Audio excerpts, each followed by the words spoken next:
ආයිබෝවන් කියලා පිළිගන්නවා vm.com YouTube channel එකට. ඉතින් අද බලමු අපි කොහොමද Windows 11 ඔයාගේ පරිගණකය තුළ ෆෝමැට් කිරීමකින් තොරව ඉන්ස්ටෝල් කරන්නේ කොහොමද කියලා.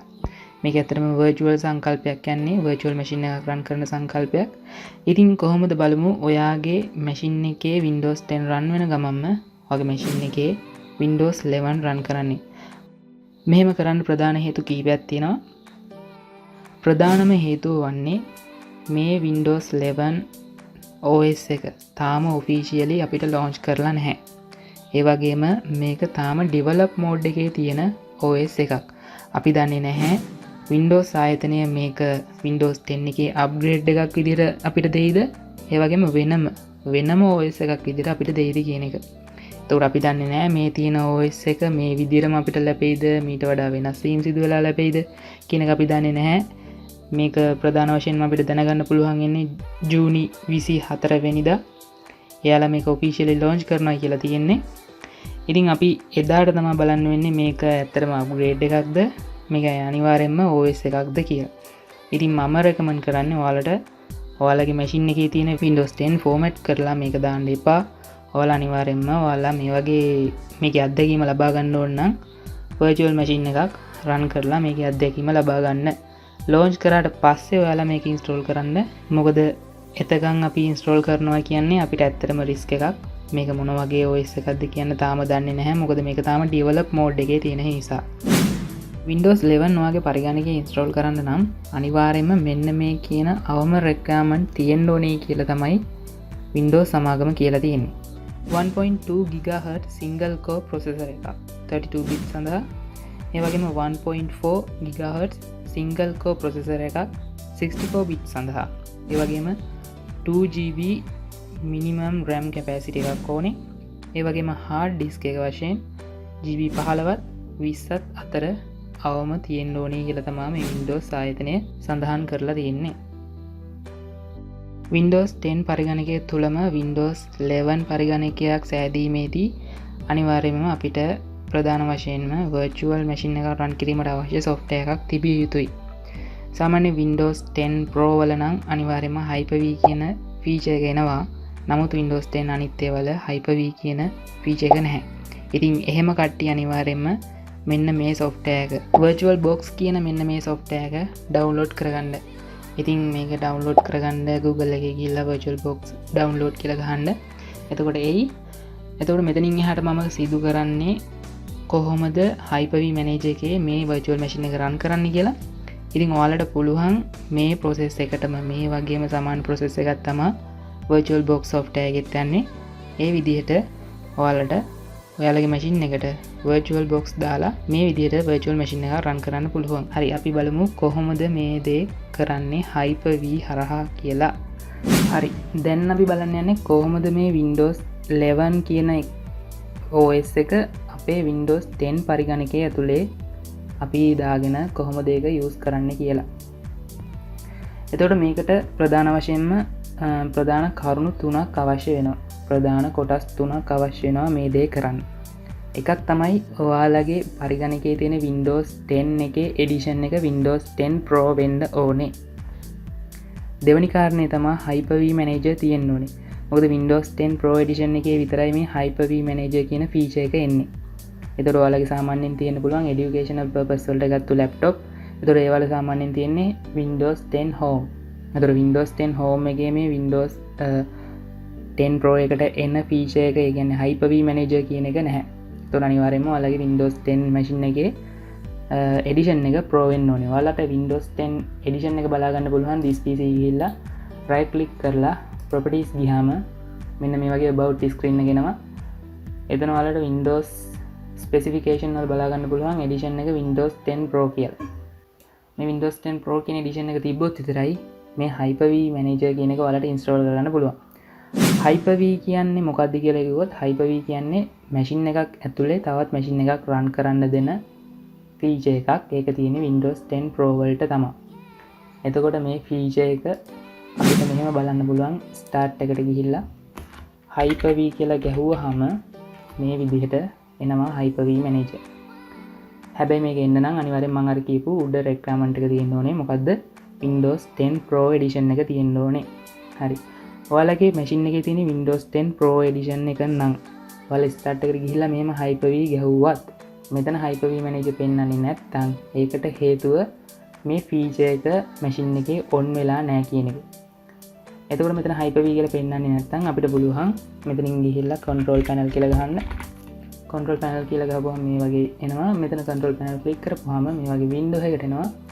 මෙතන වලට යන්න පුළුවන් programs වලට ගිහිල්ලා මෙතන මේ programs and features කියන තැන යට තියෙනවා turn windows features on off. මෙන්න මේ feature මේ tag එක click කරපු ගමන් ඔයාලට display වෙනවා මෙන්න මේ වගේ windows features තියෙන window එක. එතකොට මේකේ අපි බලන්න ඕනේ Hyper-V Manager කියන එකට tick එක වැටලා තියෙන්නේ කියලා. tick එක වැටිලා තියෙනවා නම් ඔයාලගේ අනිවාර්යෙන් මෙතන start menu එකේ Hyper-V කියලා පෙන්නනවා. හැබැයි ඔයාලගේ tick එක වැටලා නැත්නම් මෙතන tick එක press කරලා මෙතන okay දෙන්න. ඊට පස්සේ තප්පර ගානක් යනවා. ගියාට පස්සේ ඔයාලගෙන් අහන මැෂින් එක restart කරන්නද කියලා. ඊට පස්සේ මැෂින් එක restart කරලා ආයෙ on වෙනකොට මෙන්න මේ Hyper-V කියන තැන tick එක වැටිලා තියෙන්නේ. එතකොට ඔයාලට පුළුවන් Windows start වලට ගිහිල්ලා Hyper-V කියලා ගහුවාම මෙන්න මෙහෙම Hyper-V Manager එක ගන්න පුළුවන්. මේ තමයි Hyper-V Manager එක. ඒතර මේකේ ප්‍රධාන කාරණේ තමයි Windows පරිගණකයේ ඇතුලේ තවත් virtual machine එකක් run කරන්න පහසුකම් ලබා දෙන එක. හරි. මම දැන් ඒතර requirement දෙකක් කිව්වා. එකක් අනිවාර්යෙන් අපිට තියෙන්න ඕනේ Windows 10 Pro එකක්. ඊට පස්සේ අපිට තියෙන්න ඕනේ Hyper-V Manager කියන එක. ඊළඟ requirement එක තමයි අපිට දැන් කරන්න යන වැඩේට අදාළ අත්‍යවශ්‍යම දේ. ඒ තමයි Windows 11 OS එක. ඒක මම කලින් download කරලා තියාගත්තා. ඔයාලට OS එක download කරගන්න link එකක් මම පහළ description එකේ දාලා තියන්නම්. ඒ විදිහට ගිහිල්ලා මෙන්න මෙතන මේ වගේ OS file එක download කරගන්න. හරි. එතකොට අපිට Windows 10 Pro Edition එක තියෙනවා. ඒක ඇතුලේ Hyper-V Manager එක තියෙනවා. ඒතර Windows 10 Pro කියන මෙන්න මේ OS file එක දෙනවා. මේකේ size එක GB 4.53. අපි දැන් බලමු කොහොමද Hyper-V ඇතුලේ මේක install කරගන්නේ කියලා Windows 11. ඊට පස්සේ මෙතන ඔයාලගේ මැෂින් එකේ නම පෙන්නනවා. මෙතන මැෂින් එකේ නම ගාවින් right click කරාම මෙතන new ගිහිල්ලා virtual machine එකක් create කරන්න. මෙතන begin process එක ආවට පස්සේ මෙතන don't show හරි මේ ටිකේ දුන්නත් එකයි. එහෙම දුන්නොත් ඊළඟට අපි ආයි install කරද්දී මේ window එක පෙන්වන්නේ නැහැ. කෙලින්ම next setup එකට යනවා. next ගියාට පස්සේ වෙන්න මෙතන අහනවා ඔයාලගේ virtual machine එකේ නම. මෙතන මම දෙනවා Windows 11 කියලා. ඊට පස්සේ මෙයා අහනවා කොහෙටද මේක install වෙන්න ඕනේ කියලා. ඔයාලගේ C එකේ ස්පේස් එක තියෙනවා නම් C එකට දෙන්න. මගේ C එකේ ස්පේස් එක නැති හින්දා මම මෙතනින් ලොකේෂන් එක තෝරනවා E එකේ. මම මෙතන හදලා තියෙනවා virtual machine කියලා folder එකක්. ඒක ඇතුළේ මම new එකක් create කරලා Windows 11 කියලා දෙනවා. මේක ඇතුළේ තමයි දැන් එතකොට මගේ virtual machine එක හැදෙන්නේ. ඊට පස්සේ next දෙනවා. මෙතනින් අහනවා generation 1ද 2ද කියලා. මෙතනින් generation 1 දෙන්න. ඊට පස්සේ next ගිහිල්ලා මෙතනින් අහනවා ඔයාලගේ memory එකේ මේ size එක මෙතනින් මේ 1GB තියලා තියෙන්නේ. මම මෙතනින් සාමාන්‍යයෙන් අපිට අඩුම requirement එක 2GB හින්දා මම මෙතනින් 1048ක් දෙනවා megabyte.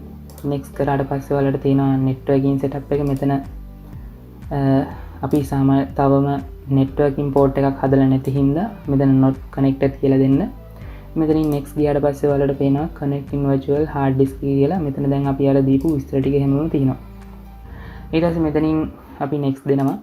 next දුන්නාට පස්සේ ඔයාලා අහනවා install කරන්නේ කොහොමද කියලා. මම මෙතනින් install an operation system from bootable CD or DVD ROM කියන එක දීලා මෙතනින් දෙනවා image file කියලා. මොකද මම අර ඉස්සෙල්ලාම මෙන්න මේ image file එකෙන් තමයි කරගන්න ඕනේ.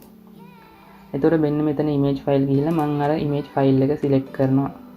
ඒක මම mount කරලා මෙතනින් next දෙනවා. next දුන්නාට පස්සේ මේ process එක මේ විදිහට විස්තර කරලා මෙතනින් finish කරනවා. දැන් අපි virtual machine එක හදාගෙන ඉවරයි. මෙතන අපේ Windows 11 පරිගණකය. එතකොට දැන් අපි බලමු කොහොමද මේක install කරන්න කියලා. Windows 11 කියන machine එක ගාවට ගිහිල්ලා right click කරලා connect දෙන්න. ඊට පස්සේ මෙහෙම window එකක් එනවා. මේක ඔයාලා මෙතනින් start කරන්න. මේ විදිහට ඔයාලට installing process එක පටන් ගනි. හරි. දැන් මේ තියෙන්නේ සාමාන්‍ය විදිහට අපි Windows 10 කොහොමද install කරන්න කියන process එකටම යන විදිහ. ඒතර මෙතනින් ඔයාලට කලින් install කරලා තියෙන කෙනෙක් නම් Windows 10 හරි මොනවා හරි OS එකක් ඔයාලට මේ setup එක පුරුදු ඇති. ඒතර මෙතන මුකුත් වෙනස් කරන්න දෙයක් නැහැ. මෙතනින් next දීලා මෙතනින් install now කියලා දෙන්න.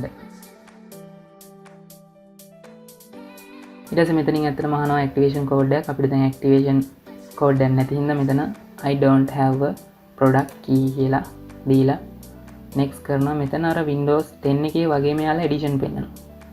මෙතනින් මම Windows 11 Pro කියන edition එක select කරලා next දෙනවා. ඊට පස්සේ අහනවා මෙතන license and agreement term එක මෙතන I accept දීලා මෙතන next කරනවා. ඊට පස්සේ upgrade එකක් නෙමෙයි මම කරන්න යන්නේ custom installation එකක් ඉන්න මෙතන select කරලා මගේ hard disk එක මම අර දීපු hard disk එක select කරලා next දෙනවා.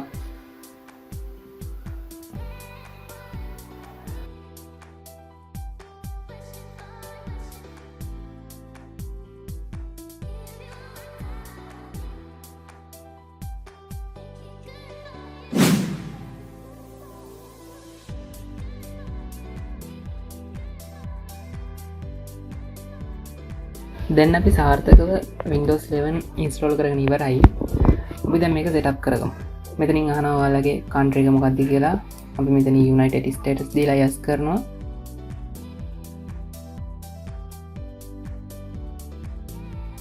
ඊට පස්සේ ඔයාලා එනවා මෙන්න මෙතන network settings slide එකට. ඒතර මෙතන මම දැන් connect කරන්නේ නැහැ. මම I don't have ethernet කියලා දෙනවා.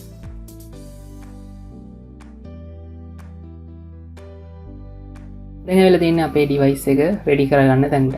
එතකොට මෙතන ඔයාලගෙන් අහනවා මොකක්ද ඔයාලගේ user name එක කියලා. මම මෙතන දෙනවා vm.com vm.com දීලා මම මෙතන next දෙනවා. ඊට පස්සේ අහනවා ඔයාලට password එක. මම මෙතන දැන්ට password එකක් දෙන්නේ නැහැ. ඊට පස්සේ ඔයාලා වෙනවා මෙන්න මෙතන privacy settings page එකට. මෙතන ඔයාලගේ ඔක්කොම click කරලා මෙතනින් accept දෙන්න.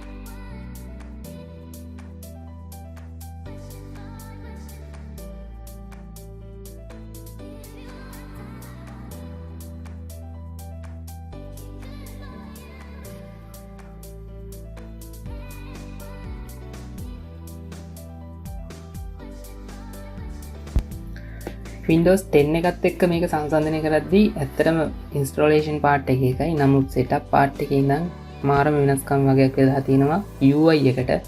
දැන් මෙතන මේ this might take a few minutes කියන එකත් Windows 10 වල එන්නේ මෙහෙම නෙමෙයි. මේක දන්න කට්ටිය දන්නවා install කරද්දී එන process එක කොහොමද කියලා. ඇත්තටම UI එකත් මාරම ලස්සනකට මෙයාලා මේක design කරලා තියෙනවා.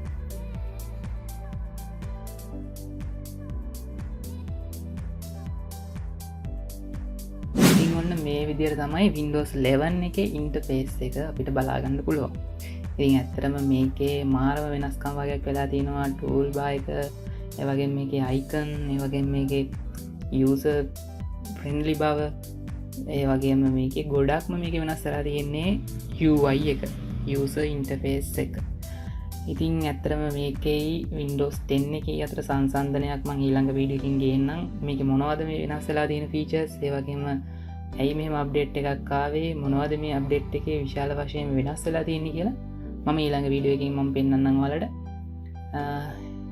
එහෙනම් ඉතින් මේ විදිහට තමයි අපි Windows 11 අපේ පරිගණකයට install කරගන්නේ. ඔයාලා තාමත් අපේ subscribe කරලා නැත්නම් subscribe කරන්න.